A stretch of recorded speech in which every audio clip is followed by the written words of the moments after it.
ಮೂಡಿಗೆರೆ ತಾಲೂಕಿನ ಮಾಯಸಂದ್ರ ಹೋಬಳಿಯ ಕಣಕೂರು ಪ್ರಾಥಮಿಕ ಕೃಷಿ ಪತ್ತಿನ ಸಹಕಾರ ಸಂಘಕ್ಕೆ ನೂತನ ಅಧ್ಯಕ್ಷರಾಗಿ ಗುಡ್ಡೇನಹಳ್ಳಿ ಕಾಂತಣ್ಣ ಅವರು ಅವಿರೋಧವಾಗಿ ಆಯ್ಕೆಯಾಗಿದ್ದಾರೆ. ಶ್ರೀನಿವಾಸ್ ಕೆ ಅವರ ರಾಜೀನಾಮೆಯಿಂದ ಖಾಲಿ ಇದ್ದ ಅಧ್ಯಕ್ಷ ಸ್ಥಾನಕ್ಕೆ ನಡೆದ ಚುನಾವಣೆಯಲ್ಲಿ ಕಾಂತಣ್ಣ ಒಬ್ಬರೇ ನಾಮಪತ್ರ ಸಲ್ಲಿಸಿದ್ದರಿಂದ ಚುನಾವಣಾಧಿಕಾರಿ ಚೇತನ್ ಟಿವಿ ಅವರು ಇವರನ್ನು ನೂತನ ಅಧ್ಯಕ್ಷರೆಂದು ಅಧಿಕೃತವಾಗಿ ಘೋಷಿಸಿದರು. ಈ ವೇಳೆ ಮಾತನಾಡಿದ ಕಾಂತಣ್ಣ ಅವರು ಸಹಕರಿಸಿದ ಎಲ್ಲ 12 ನಿರ್ದೇಶಕರಿಗೂ ಧನ್ಯವಾದ ತಿಳಿಸುತ್ತಾ ಸಂಘದ ವ್ಯಾಪ್ತಿಯ ಪ್ರತಿಯೊಬ್ಬ ರೈತರಿಗೂ ಸರ್ಕಾರದ ಸೌಲಭ್ಯಗಳನ್ನು ತಲುಪಿಸಿ ಸಂಘದ ಅಭಿವೃದ್ಧಿಗೆ ಶ್ರಮಿಸುವುದಾಗಿ ಭರವಸೆ ನೀಡಿದರು.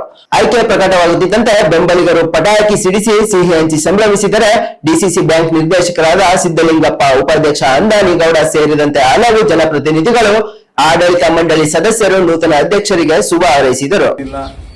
ಸೊಸೈಟಿದು ಸ್ವಲ್ಪ ಹಿನ್ನಡೆ ಇತ್ತು.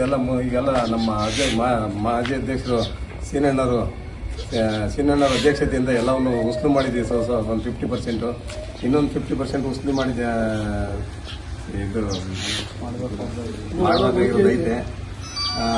ಮುಂಚೆ ಅವನ್ನೆಲ್ಲ ಸರಿಪಡಿಸ್ಕೊಂಡು ಮಾಡ್ತೀವಿ. ಮತ್ತೆ ಮುಂದೆ ಅಭಿವೃದ್ಧಿ ಮಾಡ್ಕೊಂಡು ಈ ಸೊಸೈಟಿನ ಒಂದು ಉನ್ನತ ಮಟ್ಟಕ್ಕೆ ತಗೊಂಡೋಗಕ್ಕೆ ಪ್ರಯತ್ನ ಪಡ್ತೀವಿ.